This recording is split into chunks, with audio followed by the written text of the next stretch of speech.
A day in my life as a content creator ay maaga na naman pong nagising para pumasok na naman po sa school at magatid ng aking bebe. Tid na po namin ang aming bebe at kaya po ayan, hinatid na po ako ng aking asawa papasok sa school para po sa practice namin sa aming graduation. At ayan na po. At andito na po ako sa school namin. Oh, taga mawawala ang ganda-gandahan niyang babae na yan. O, ayan po.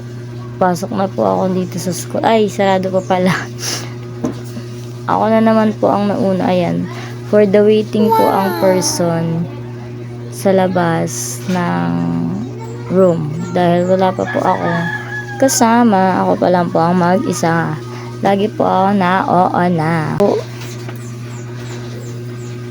Video lang ako dahil wala pa naman po ako. Ayan, wala pong magawa sa buhay. Iniikot yung room. Habang nag-aantay nga po ako, ayan, naglakad-lakad po muna ako pababa. Kasi at ayan, kumain. Habang waiting. Kasi ang aga ko pa po dyan.